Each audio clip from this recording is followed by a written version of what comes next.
Que el Señor bendiga a cada uno de mis hermanos y hermanas. El Señor también bendiga a todos aquellos que nos siguen desde la transmisión en vivo. Que el Señor también bendiga sus vidas, sus hogares. Aquellos que también nos visitan por primera vez, que el Señor también les bendiga mucho.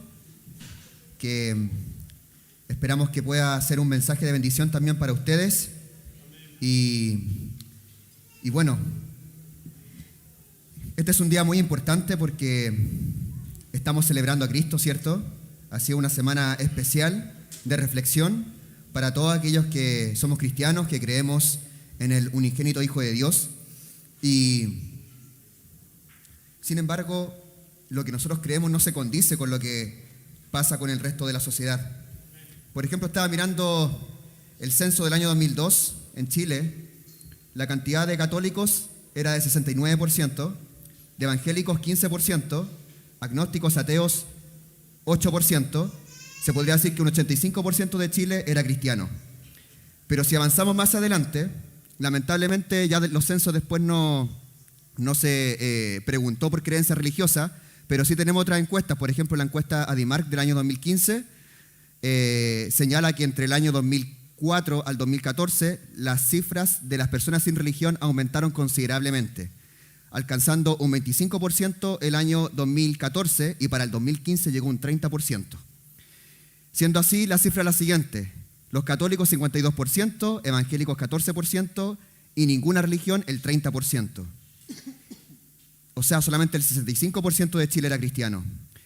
Y la última encuesta importante, que se llama Latino Barómetro, realizada en enero del 2018, señala que hay un 45% de católicos, evangélicos solo un 11%, de ninguna religión, ateo agnóstico un 38%, 4% de las religiones no saben o responden un 2%, o sea, un 56% de Chile se considera cristiano.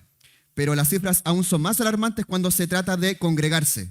Según la encuesta de Dimar, dice que el 61% del país no se congrega en ninguna iglesia. El 27% se congrega en iglesia católica, solo 6% en iglesia evangélica y 3% se congrega en otra iglesia. Podríamos decir que las cifras son muy alarmantes. En consecuencia, este mensaje va en primer lugar dirigido a los niños y adolescentes, para los niños que van en el colegio y que sufren burlas por sus compañeros por causa de su fe, o sufren también bullying, o para aquellos que son jóvenes y están en la educación superior, ya sea en instituto o universidad, y necesitan herramientas para defender su fe en la buena noticia, en el evangelio. O también para aquellos hermanos y hermanas que sufren persecución en sus trabajos o los obligan a hacer labores o prestar servicios que van en contra de la palabra. O también para aquellas mujeres que son dueñas de casa, pero tienen a sus esposos o hijos o sobrinos o familiares que son inconversos. O para aquellos hermanos que están pasando por una crisis en su fe. ¿Ya? Porque no podemos desconocer que para todos el camino del Señor es muy difícil. De hecho, la Biblia habla de una puerta estrecha, habla de un camino estrecho, el cual es muy difícil transitar, y solamente pocos son los que llegan a ella y se salvan. Entonces, puede que haya hermanos acá presentes, o aún aquellos que escuchan en la transmisión, que están pasando por una crisis de fe. O también aquellos que se han apartado. Hay personas que a lo mejor en el pasado caminaron en la fe, pero que al día de hoy se encuentran lejos de Dios. O incluso este mensaje va para aquellos que a lo mejor están presentes en este lugar y que no creen en Dios, que no creen en Jesús. También va para ellos, aquellos que se consideran ateos o agnósticos. Y les voy a pedir que abran sus Biblias en Marcos capítulo 16, versículo 16. Marcos capítulo 16, versículo 16, dice así: Cuando pasó el día de reposo, María Magdalena, María la madre de Jacobo y Salomé compraron especias aromáticas para ir a ungirle. Y muy de mañana, el primer día de la semana, vinieron al sepulcro, ya salido el sol. Pero decían entre sí: ¿quién nos removerá la piedra de la entrada del sepulcro? Pero cuando miraron, vieron removida la piedra, que era muy grande. Y cuando entraron en el sepulcro, vieron a un joven sentado al lado derecho, cubierto de una larga ropa blanca, y se espantaron. Mas él les dijo: no os asustéis. ¿Buscáis a Jesús Nazareno, el que fue crucificado? Ha resucitado, no está aquí. Mirad el lugar donde lo pusieron. Pero id y decid a sus discípulos, y a Pedro, el que va delante de vosotros a Galilea, allí le veréis, como os dijo. Y ellas se fueron huyendo del sepulcro, porque les había tomado temblor y espanto. Ni decían nada a nadie, porque tenían miedo. Acá la palabra central de este texto es la palabra resurrección. De hecho, el día de hoy nosotros celebramos la resurrección de Cristo, ¿cierto? Y la palabra resurrección viene del latín resurrectio, ¿cierto? Que significa levantarse de nuevo, resurgir o alzarse una vez más. Básicamente derrotar la muerte o también volver a la vida después de haber muerto, ¿ya? Y eso es lo que pasó precisamente con el personaje central de la Escritura, que es Cristo, ¿cierto? Ahora, detrás de esto hay un autor. Leímos un libro, ¿cierto? Se llama Marcos, que fue, de acuerdo a la tradición cristiana, fue escrito por Juan Marcos, ¿ya? Juan Marcos era la persona que acompañó a Bernabé y a Pablo en el primer viaje misionero, pero como algunos han podido leer el libro de Hechos, ellos tuvieron un encontrón, ¿cierto? Porque Marcos se alejó de ellos, ¿cierto? Y considerar que Bernabé, como era primo de Juan Marcos, finalmente Bernabé prefirió a su primo y se separó de Pablo, ¿cierto? Y Pablo siguió su camino, pero vemos que finalmente, ¿cuál de los dos ministerios fue más prosperado? Fue el del apóstol Pablo, ¿cierto? Acompañado por Lucas, acompañado por Timoteo, acompañado por Silas. ¿Ya? No así con Bernabé, que si bien también llevaba el evangelio, pero el ministerio no prosperó de la misma forma y exponencia que sí lo hizo con Pablo, ¿ya? Y también se atribuye que este autor fue discípulo de Pedro, también fue un escritor y fue su secretario, ¿ya? Del apóstol Pedro. Y este libro fue destinado para romanos y a gentiles. Por eso es que nosotros vemos a lo largo del Evangelio de Marcos que se resaltan constantemente las tradiciones judías, ¿ya? Y también se habla de mucha terminología romana, por ejemplo, tribuno, los tributos, centurión. Ese tipo de terminología no se ve mucho en los otros evangelios, pero sí lo vemos también con Marcos, que también fue el primer evangelio que se escribió dentro de los 4. Y si uno se va a Marcos capítulo 1, versículo 1, dice, principio del evangelio de Jesucristo, Hijo de Dios. Así parte este evangelista. ¿Por qué razón? Porque la palabra evangelio significa buena noticia, buenas nuevas, pero era una palabra que comúnmente se utilizaba en el Imperio Romano para relacionarlo con el César. Cuando el César tenía triunfos contra otros pueblos u otros imperios, se decía el evangelio del César. El César era el emperador romano. Entonces se hablaba de la buena noticia que traía el César de haber ganado cierta batalla o cierta guerra. Entonces, ¿qué es lo que hace Marco? Desafiantemente contra el Imperio Romano, ¿qué es lo que dice? Principio del Evangelio de Jesucristo, Hijo de Dios. O sea, yéndose contra toda autoridad profana, contra toda autoridad que iba en contra del Señor. Declara que el Evangelio no es del César, el Evangelio es de Jesucristo. La buena noticia es de Jesucristo. El verdadero Salvador no es el César, no es Pilatos, no es Herodes, sino que es Cristo. Después dice, si nosotros nos vamos a lo que nosotros leímos en el capítulo 16, versículo 16, ¿sí? Dice, cuando pasó el día de reposo, María Magdalena, María la madre de Jacobo y Salomé compraron especias aromáticas para ir a ungirle. Es importante entender que previamente Jesús había muerto, ¿cierto?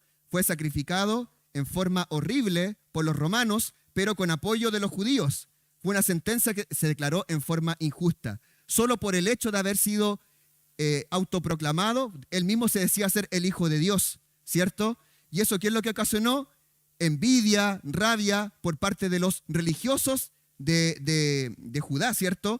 Se enojaron contra Jesús y finalmente lo llevaron hasta los romanos para finalmente que ellos lo crucificaran. Y fue así que fue crucificado. Posteriormente que es crucificado, dice la Escritura que José de Arimatea, ¿cierto? Un hombre rico, un hombre que formaba parte del concilio, pero que no fue, obviamente por temor a represalias, no expuso públicamente su fe, era un discípulo de Jesús. Y él fue voluntariamente ante Pilatos y pidió el cuerpo de Jesús, ¿cierto? Lo sacó de la cruz, lo envolvió en un manto, ¿cierto? Y lo puso en una tumba con todos los honores, ¿ya?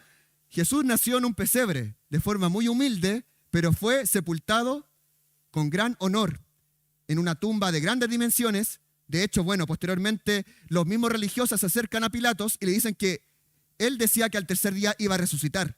Por eso, para asegurar la tumba, tenían que poner una roca, una gran roca, y ser custodiada por soldados romanos, ¿ya? Todo eso se hizo, Pero acá vemos, esto fue el día viernes, ¿ya? Antes de eso, María Magdalena, María la madre de Jacobo y Salomé, y se nombra, porque acá tenemos 4 evangelios. Si nosotros vemos los otros evangelios, habla también que había una cuarta mujer que se llamaba Juana, ¿ya? Entonces, se encontraba un grupo de mujeres que estaba asistiendo a Jesús, ¿cierto? Había comprado sustancias aromáticas para ir a ungirle. Porque si recordamos, por ejemplo, el pasaje de Juan, del Evangelio de Juan, cuando Lázaro murió, dice que Jesús fue a visitarle al 4.º día. Y él quiso ir a la tumba, pero finalmente una muchacha le dijo, no vayan, maestro, porque ya han pasado 4 días y el cuerpo de Lázaro está con hedor, ¿cierto? Entonces, ¿qué es lo que comúnmente hacían los judíos para amortizar un poco el olor? Era ponerle especias aromáticas, ¿cierto? Y por eso las mujeres se apresuraron para comprar especias aromáticas para Jesús antes de que se cumpliera las 6 de la tarde del día viernes. Recordemos que Jesús murió a las 3 de la tarde del día viernes y solamente quedaban 3 horas para que finalmente se pusiera terminar el día, porque desde las 6 de la tarde del día viernes hasta las 6 de la tarde del día sábado era el día de reposo y ningún judío podía hacer nada. Tenían que guardar reposo, descanso. Por eso es que las mujeres se apresuraron y finalmente compraron especies aromáticas y las pusieron sobre Jesús para ungirle y para guardarla de una descomposición más pronta, ¿ya? Pasó todo el día, ¿cierto? Todo el día sábado, el día de reposo, y posteriormente aparece esta escena en donde las mujeres van nuevamente al sepulcro, ¿cierto? Ya ha salido el sol, o sea, estamos hablando del día domingo, que era el 3.er día. Pero lo que llama la atención acá es que se nombra a estas mujeres, pero no se nombra a los discípulos, ni tampoco se nombra a los apóstoles. Y es una constante que vemos a lo largo del ministerio de Jesús. Ya, si bien se nombra con nombre y apellido, digo nombre y apellido, pero por decir en el fondo que se nombra específicamente a los discípulos, los apóstoles que seguían a Jesús, pero cuando se trataba de mujeres no se les nombraba de forma tan recurrente. Pero ellas tuvieron un papel protagónico dentro del ministerio de Jesús. Estas mujeres que les acabo de nombrar, que leíamos en este pasaje, servían en forma permanentemente a Jesús y a los discípulos. ¿Ya? Siempre estaban con ellos, escuchaban las enseñanzas del Maestro y estuvieron en todo momento. Cuando Jesús fue entregado, estuvieron incluso cuando Jesús estaba siendo azotado, ellas estaban viendo desde lejos. Después, cuando Cristo fue crucificado, ellas también presenciaban de lejos. Entonces, en todo momento ellas estuvieron. No así Pedro, ¿cierto?, que fue capaz de negar al Maestro. Aquel que fue capaz de poner la vida por Jesús, le dijo, no, yo hasta la muerte voy a estar contigo, finalmente le negó. Otro, que fue Judas, le entregó. Y los otros 10 arrancaron, ¿cierto?, a esconderse porque tenían miedo de sufrir las mismas consecuencias que sufrió Jesús. Es decir, lamentablemente los discípulos hombres no mostraron la misma valentía que las mujeres, ¿cierto?, que estuvieron permanentemente custodiando a Jesús, cercano a Jesús, lo asistieron aún cuando fue crucificado y aún después de su muerte. Estuvieron en todo momento. Y eso se veía que realmente había una fe inquebrantable en María Magdalena. Que algunos dicen, según la tradición cristiana, que probablemente se trataba de la mujer que había sido sorprendida en el acto del adulterio, ¿ya? Otros también dicen que estaba relacionada con la mujer que vertió el aceite para el perfume para ungir a Jesús antes de la sepultura, ¿ya? Entonces, también se dice, de hecho dicen estos pasajes, que fue una mujer a la cual se le expulsó 7 demonios, ¿ya? Entonces era una mujer que tenía una gratitud muy grande por el Señor. También tenemos a María, la madre de Jacobo, ¿ya? Jacobo el menor, y también se habla de José, que probablemente dice la tradición que era la madre de Jesús, María, ¿ya? La madre de Jesús. Pero acá se menciona como la madre de Jacobo. En otro evangelio podemos ver que era Jacobo el menor, que era el hermano más pequeño de Jesús, y también vemos acá que se nombra a Salomé, que probablemente haya sido la madre de Jacob y de Juan, ya que eran los hijos del trueno, los hijos de Zebedeo, ya. Y también se nombra se nombra a Juana, que se dice que Juana era la esposa del mayordomo de Herodes, ya. Así que estaban estas 4 mujeres presentes. Aquí solamente se mencionan 3, pero eran 4. Y muy de mañana, el primer día de la semana, día domingo, vinieron al sepulcro ya salido el sol. Pero decían entre sí, ¿qué nos removerá la piedra de la entrada del sepulcro? Claro, porque estamos hablando de una piedra de grandes dimensiones. Generalmente los judíos, para guardar las tumbas, ponían piedras cuadradas, pero aquellos que tenían más recursos ponían piedras redondas. Y de acuerdo a los textos que nosotros leemos, vamos a ver que la piedra en este caso fue removida. ¿Y por qué razón? Bueno, hubo una obra sobrenatural. pero también se deja entrever que esta piedra tenía características de ser circular o redonda, ¿ya? Y solamente tenían ese privilegio aquellos que tenían una mayor posición económica en aquel entonces. También dice después el versículo 4, pero cuando miraron, es decir, las mujeres, vieron removida la piedra que era muy grande. Y cuando entraron en el sepulcro, vieron a un joven sentado al lado derecho, cubierto de una larga ropa blanca, y se espantaron. Mas él les dijo, no os asustéis, ¿buscáis a Jesús Nazareno, el que fue crucificado?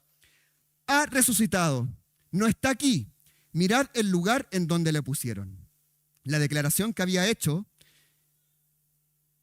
este ser, ¿cierto?, de vestiduras blancas, se habla acá de un joven. En otro evangelio se habla de que eran 2 ángeles, ¿ya?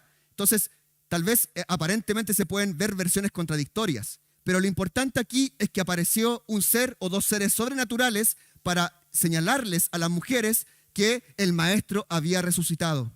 Si ustedes se percatan, las mujeres se habían acercado al sepulcro, ¿cierto?, con deseos de, en este caso, limpiar el cuerpo, de poner sustancia aromática, ¿cierto?, para que el cuerpo permaneciera más tiempo sin descomposición, pero con el ánimo de visitar a un muerto. Pero ellas habían olvidado la promesa que Jesús había dicho, que era necesario que él padeciera, que fuera azotado, ¿cierto?, pero más al tercer día resucitaría. Ellas habían olvidado por completo eso. Los apóstoles, los discípulos también, porque en ninguna parte se les nombran estos versículos, ¿ya? Entonces habían perdido la fe, habían perdido la esperanza, porque su maestro había sido sacrificado. Y ellas iban con la intención de visitar a un fallecido, a un muerto. Pero cuando ven esta situación de la piedra removida, en otro evangelio se dice que María Magdalena lloraba, desconsolada, porque no estaba su maestro ahí en la tumba. Pero por eso es que apareció finalmente estos ángeles para decirles que finalmente el maestro había resucitado. Contra toda lógica, contra todo pronóstico, pero Jesús ya les había anunciado anteriormente que él resucitaría, que él vencería la muerte. Y después, ¿qué dice este personaje vestido de blanco? Pero id, decid a sus discípulos y a Pedro que él va delante de vosotros a Galilea, allí le veréis como os dijo. Y esto es hermoso porque menciona a Pedro por delante. Y les decía hace algunos minutos que Pedro fue el que negó a Jesús, ¿ya? Pero ese mismo Pedro, que había tenido una participación protagónica en los 4 evangelios y en la historia de Jesús, había vivido momentos inolvidables, como por ejemplo, cuando Jesús lo llamó. Él era pescador y Jesús le dijo, haré de ti pescador de hombres. Y fue así que lo llamó. Y Pedro, ¿cierto?, se unió al ministerio de Jesús. O también cuando Pedro, ¿cierto?, tenía a su suegra enferma y Jesús fue hasta donde su suegra y la sanó. O también cuando vio a Jesús, ¿cierto?, junto con Moisés, junto con Abraham también, los vio en la transfiguración, ¿cierto?, que se conoce ese pasaje, ¿cierto? Si nosotros nos vamos a Marcos más atrás vamos a encontrar ese pasaje. Y también Jacobo, Pedro y Juan tuvieron el privilegio de ver esa situación milagrosa, ¿cierto? O también cuando el Espíritu le reveló a Pedro que Jesús era el Hijo de Dios, porque él preguntaba, ¿qué dice la gente que soy yo? Algunos dicen que eres Elías, otros dicen que eres Juan el Bautista. Y ahí Pedro le dice, no, tú eres el Cristo, el Hijo del Dios viviente. Entonces, era un hombre que había vivido experiencias increíbles con Jesús. Y así también cuando Jesús anunciaba su muerte, Pedro dijo, no, yo no voy a permitir que esto te pase. No lo voy a permitir. No lo voy a permitir por ningún motivo. Pero ¿qué es lo que le dice Jesús? Apártate de mí, Satanás, ¿cierto? Y también estuvo orando por Pedro, porque el diablo lo quería zarandear como trigo, dice, ¿cierto? Para que no decayera su fe. Entonces, Pedro vivió experiencias buenas y malas con Jesús. Era una persona muy intensa, muy colérica, ¿ya? Pero lamentablemente cometió un error garrafal que fue haber negado a Jesús, ¿cierto? Entonces vemos un hombre con todas sus virtudes y con todos sus defectos como cualquiera de nosotros. Pero Jesús, ¿cierto?, lo toma en especial consideración. Y cuando este ser vestido de blanco le dice a las mujeres, id, decídale a sus discípulos y a Pedro que él va delante de vosotros a Galilea, allí le veréis como os dijo. Consideró a Pedro, porque probablemente Jesús sabía cómo Pedro se sentía después de haber negado a Cristo. Tuvo especial consideración porque era un discípulo que amaba, como amaba a los otros, pero especialmente a Pedro. Posteriormente lo utiliza mucho, ¿cierto? Podemos ver en el libro de Hechos. Y posteriormente dice el versículo 8, y ellas se fueron huyendo del sepulcro porque les había tomado temblor y espanto. Ni decían nada a nadie porque tenían miedo. Habiendo pues resucitado a Jesús por la mañana, el primer día de la semana apareció primeramente a María Magdalena, de quien había echado 7 demonios, lo que les decía anteriormente.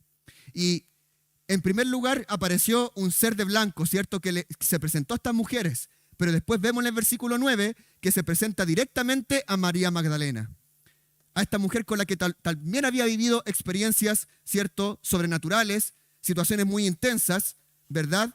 Pero fue una mujer que, a pesar de todos sus errores, a pesar de tal vez su mal camino en un pasado, finalmente siguió a Cristo con todo. Lo siguió y Dios le dio el privilegio, Jesucristo, de presentarse por primera vez a ella, por sobre cualquier otro discípulo, por sobre cualquier otra persona que fuera más cercana a Jesús. Se lo dio a María Magdalena. Y que dice acá, apareció a María Magdalena, de quien había echado 7 demonios. Yendo ella, lo hizo saber a los que habían estado con él, que estaban tristes y llorando. ¿Quién eran ellos? Los discípulos y los apóstoles, ¿cierto? Ellos, cuando oyeron que vivía y que había sido vista por ella, no lo creyeron. Y eso es lo que pasa el día de hoy, hermanos y hermanas, que lamentablemente hay mucha incredulidad en este mundo, pero no debemos sorprendernos, ¿ya? Al contrario, todo esto está escrito.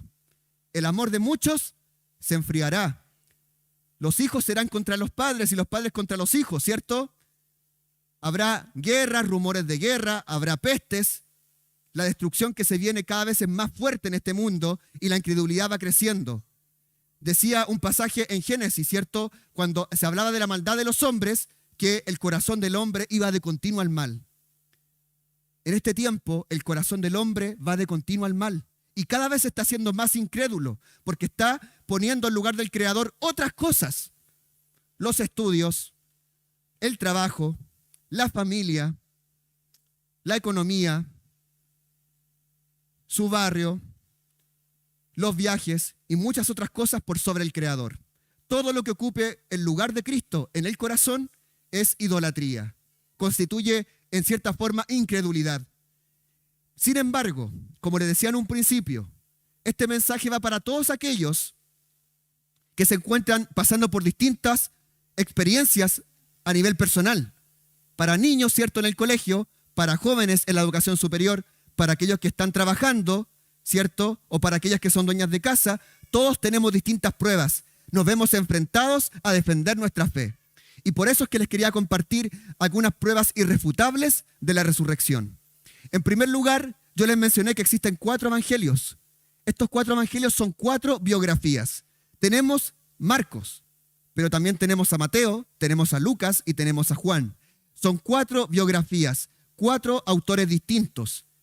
Algunos fueron testigos presenciales, compartieron con Jesús, como lo fue, por ejemplo, Juan, ¿cierto? El discípulo amado, él compartió y se acostó incluso en el regazo de Jesús. Él fue el autor del 4 evangelio, ¿ya? Y podemos también hablar que Juan tuvo una posición preponderante porque, algunos para cuestionar a Juan dicen que Juan probablemente cuando hablaba de Jesús e hizo el evangelio, estaba hablando en sentido metafórico. Pero eso se puede refutar fácilmente porque Juan, así como escribió el evangelio de Juan, así como escribió las cartas de Juan, también escribió el Apocalipsis. Y en el Apocalipsis vemos que hay mucha alegoría, hay mucha metáfora. Entonces lo que vemos finalmente en Juan es un mensaje explícito. Lo que él señala es tal cual como ocurrió. Cuando Juan dice que hubieron 500 personas que vieron a Cristo, es porque realmente así fue. Porque hubo un proceso de documentación de muchas décadas para finalmente concluir en ese evangelio. Así que tenemos 4 biografías que coinciden en gran parte de su contenido y que demuestran la resurrección de Jesús. Segundo lugar, tenemos los escritores judíos y escritores paganos, ¿ya?, que registraron que los cristianos creían en la resurrección de Cristo, ¿ya? Eso es algo muy importante porque no estamos hablando de autores cristianos, estamos hablando de autores que tal vez no creían en Jesús como Hijo de Dios, o lo creyeron como alguien que existió, pero que finalmente no resucitó. ¿Qué decían estos escritores? mencionaban que los cristianos creían fervientemente que Jesús había resucitado. También un tercer argumento. Hubo un cambio de actitud en los discípulos, apóstoles y mujeres que siguieron a Jesús. Este cambio de actitud se tradujo en que al momento de encontrarse con el Maestro resucitado, sus vidas cambiaron radicalmente. Empezaron a predicar el Evangelio, empezaron a pregonar la buena noticia. El cristianismo empezó a expandirse de forma increíble, tan grande que llegó hasta las cúpulas más importantes del Imperio Romano, al punto que, cierto, ya en el siglo IV después de Cristo, se constituye como religión oficial del Imperio Romano. Entonces hubo un cambio de actitud, no solamente en ese aspecto, sino que los discípulos estuvieron dispuestos a morir por causa de Cristo. Estuvieron dispuestos a entregar su vida por Cristo. No escatimaron, porque si hubiese sido alguien que no resucitó, ellos no hubiesen estado dispuestos a morir. Cuando los romanos los ponían ahí entre la espada y la pared, niega a Cristo, niega que Jesús es el Hijo de Dios, ellos con más fuerza decían, Jesús es el Señor. Jesús ha resucitado. Y eran muertos por los romanos o por los judíos, ¿cierto? Aún Pablo, de hecho, el apóstol Pablo, ¿cierto? Incluso fue perseguidor de los cristianos. Pero a pesar de todo eso, hubo un cambio de actitud. Y para que haya un cambio de actitud es porque tuvo que haber habido una experiencia sobrenatural, así como lo hubo en usted y en mí. Porque seguramente si no hubiese sido porque Cristo salió a nuestro encuentro, probablemente no estaríamos ocupando estas sillas. Probablemente no estaríamos en esta iglesia. Otro argumento, y lo decía muy bien mi hermana que coordinaba, la tumba vacía, que constituye incluso una evidencia científica que Jesús resucitó. Algunos religiosos trataron de hacer correr el rumor que habían robado el cuerpo para hacer creer que Jesús había resucitado. Pero eso es imposible, porque les mencionaba anteriormente que se puso una piedra de grandes dimensiones y junto con ello habían soldados romanos custodiando alrededor de la piedra. Por eso era improbable, de hecho imposible, que los judíos, o en este caso los discípulos, pudieran remover la piedra para sacar el cuerpo. Eso no fue así. Fue una obra sobrenatural. El fundamento de nuestra fe es Jesús, la tumba vacía. Si Cristo no hubiese resucitado, si la tumba no estuviera vacía, vana sería nuestra fe. Pero por eso creemos, porque Jesús ha resucitado. Argumento número 5.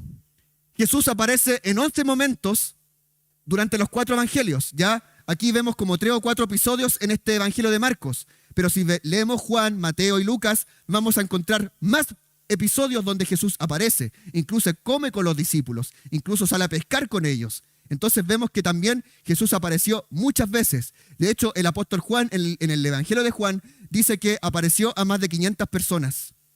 ¿Ya? O sea, y eso es sumamente importante porque en ese tiempo el testimonio de una mujer no era válido. El testimonio de 2 mujeres tampoco, ni de 3, ni de una gran cantidad de mujeres. ¿Ya? Pero Dios le dio el honor y el privilegio de ser las primeras testigos de la resurrección, de la tumba vacía. Pero al día de hoy, dice nuestro derecho chileno que con solo 2 testigos eso constituye plena prueba. Si hay 2 testigos que declaran en forma coherente una situación, un caso particular, se constituye una prueba irrefutable, salvo que hayan en la contraparte 3 testigos y así sucesivamente, ¿ya? Pero en este caso hubieron 500 testigos. Otra prueba irrefutable. 6, masivo crecimiento del cristianismo. Les decía anteriormente, en el siglo IV fue constituido como religión oficial del Imperio Romano. Y esto ha seguido creciendo hasta nuestros días. Estamos en Chile, en los confines del mundo.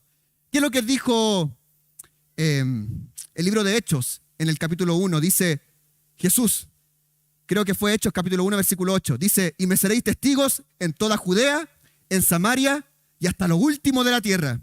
Y precisamente nosotros somos lo último de la tierra. Y hasta aquí llegó el evangelio y hemos creído. Hubo un crecimiento masivo del cristianismo, llegando a ser más de 1.000 millones de personas en el mundo. También, como argumento número 7, la muerte y resurrección no fue un evento aleatorio. ¿Ya? Esto no fue algo como que pasó. No, nosotros tenemos un Dios perfecto, un Dios de planes perfectos, un Dios que no deja nada al azar, que todo lo prepara para bendecir a su pueblo, para bendecir a sus hijos, para bendecir su creación. Y este acontecimiento no fue algo al azar. Jesús lo anunció, y lo anunció en reiteradas ocasiones. Lo podemos ver en el libro de Marcos, como lo podemos ver en otros libros. Y dice Jesús que es necesario que yo padezca, que sea enjuiciado, que sea azotado, pero resucitaré al tercer día. Es necesario, una y otra vez. Cuando Jesús predicaba, decía, el reino de los cielos se ha acercado, arrepiéntanse y crean en el evangelio. Jesús constantemente se anunció como el Hijo de Dios, ¿ya? Y que Él iba a resucitar. Es otra prueba irrefutable, porque Él tenía conocimiento previo de lo que iba a acontecer y se cumplió lo que Él profetizó. También tenemos como octavo argumento, la muerte y resurrección de Cristo fue anunciado muchos siglos atrás. De hecho, lo podemos ver desde el libro de Génesis hasta Malaquías. De alguna u otra forma, distintos profetas hacen anuncio de que iba a venir un Salvador, un Mesías, ¿cierto? Un Cristo, que finalmente se cumplió, murió por nuestros pecados, mas resucitó al tercer día. Otra prueba que tienen para defender su fe. Noveno, la época de la muerte y resurrección.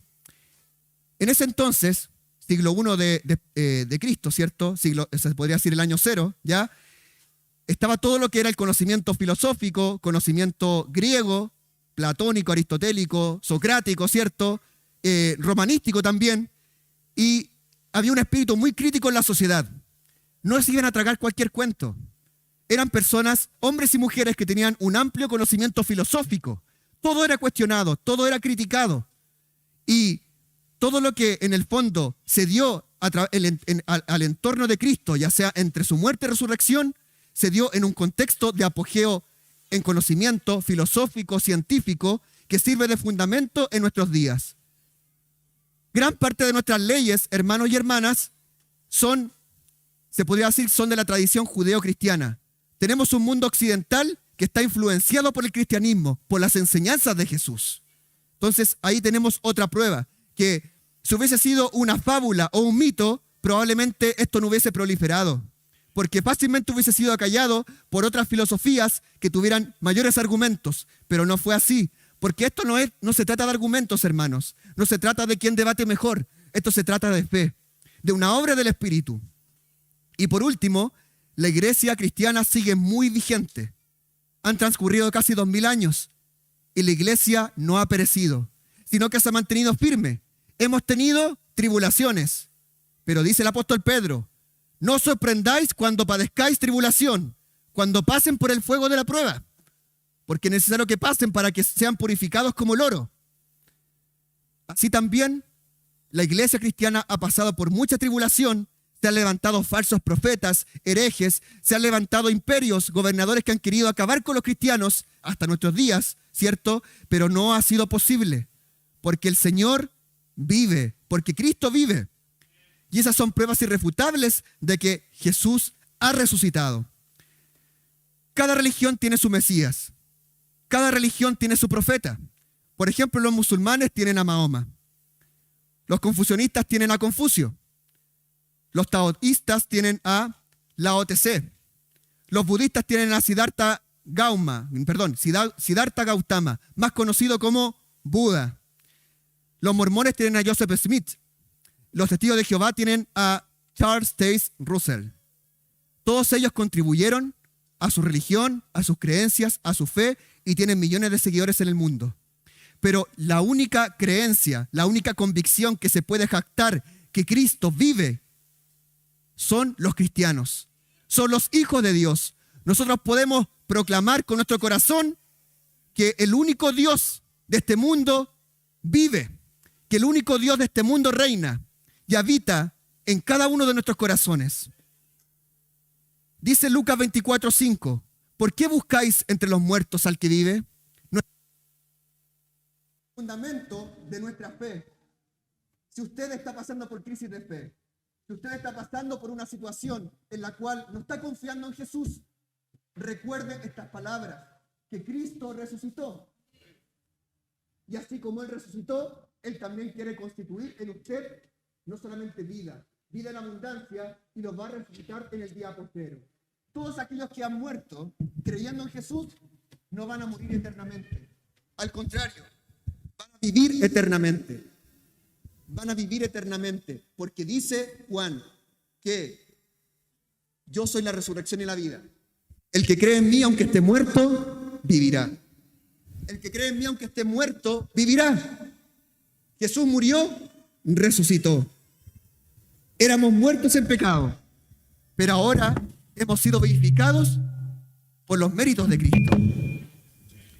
Hemos recibido vida eterna, hemos recibido salvación, hemos recibido una vida nueva. Así que, hermanos, dejemos de hacer como que servimos a un Dios muerto. Dejemos de vivir vidas mediocres. Dios quiere excelencia, Dios quiere santidad, Dios quiere que nos comprometamos. Y aquellos que tal vez, a pesar del mensaje, resisten al mensaje del Evangelio, la semilla ha sido plantada. Dios va a comenzar a trabajar. Dios va a comenzar a actuar en sus vidas, porque todos aquellos que vivimos lejos de Dios estamos muertos en delitos y pecados, dice la Biblia. La Biblia no habla de enfermos espirituales. La Biblia no habla de letargo espiritual ni de estar durmiendo. Al contrario, dice que aquellos que no creen en Dios están muertos. Pero Jesús ha venido al mundo para salvar a los pecadores. Yo soy pecador, usted es pecador. Nos cuesta, el Evangelio es difícil. Pero el Evangelio es salvación, es vida, y como dice Romanos, capítulo 1, es poder de Dios para salvación a todo aquel que cree, al judío primeramente y también a todo el resto del mundo. Hemos creído en un Dios que ha resucitado. Jesucristo ha resucitado. Jesús vive y reina y seguirá viviendo y reinando. Y esto no se trata de si yo siento a Jesús.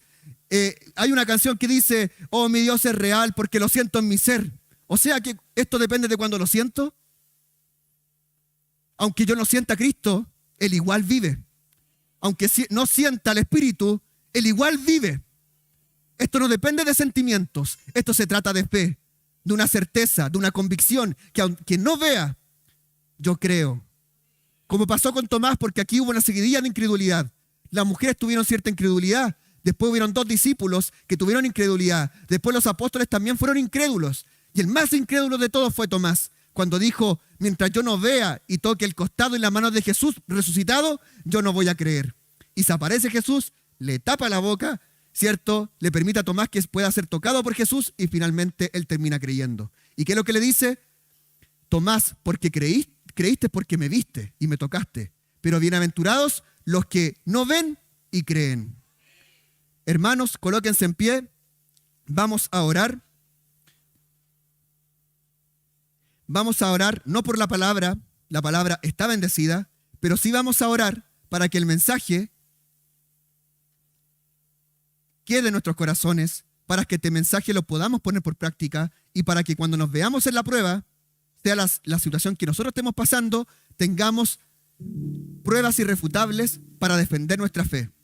Una fe decaída a veces, una fe que mengua, pero usted puede pedirle al Señor que aumente su fe. Y yo puedo pedir que aumente mi fe. Vamos a pedirle al Señor eso.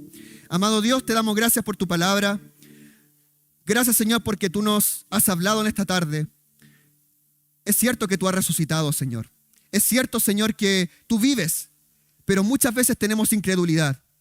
A veces criticamos, Señor, la incredulidad de los apóstoles, de Tomás, de los discípulos, de las mujeres, Señor, que vieron la tumba vacía. Porque es difícil haber sido testigo de tu muerte, de tu sacrificio, y después ver que tú has resucitado. Es una locura. Pero el Evangelio es locura, Señor. Y nosotros declaramos que esta locura es bendita. Y queremos, Señor, que tú nos ayudes, porque este camino es difícil, Señor. Sabemos que tú has resucitado, pero no solamente basta con saberlo, sino también con tener una convicción en el corazón que tú vives, Señor, que servimos a un Dios vivo y que la consecuencia de esta creencia debe ser una vida en santidad, debe ser una vida en sacrificio vivo. El hermano Víctor nos ha enseñado durante estos domingos sobre el libro de Romanos, y Romanos habla que debemos presentar nuestros cuerpos en sacrificio vivo, santo y agradable. Pero, Señor, muchas veces pareciera que servimos a un Dios muerto, a un Dios que murió hace 2000 años. Pero tú vives, Señor, y declaramos que tú eres un Dios vivo. Te pedimos que nos des mucha vida, Señor, pero que tú avives el fuego de nosotros para que no decaigamos. Si nuestra fe está decaída, Señor, auméntala. Porque, Señor, tú has prometido que si tenemos fe como un grano de mostaza, podremos hacer muchas cosas, Señor. En el pasado se hablaba del evangelio de César. Nosotros hablamos del evangelio de Cristo. Pone valentía en nosotros para anunciar este evangelio de Cristo y para que podamos levantarnos y podamos enseñarles a todos aquellos que no creen en ti que Jesús vive, que tú reinas y que habitas en nuestro corazón. La gloria y honra sea para ti y acompáñanos en esta santa cena que se ha preparado, Señor, para recordar tu muerte y tu venida, porque tú has de venir pronto, Señor, y declaramos, Señor, ven pronto por tu iglesia, ven pronto por nosotros, Señor. Queremos estar contigo, Señor, para siempre. Gracias, papá, por todo lo que tú nos has dado. En el nombre de Jesús oramos. Amén y amén.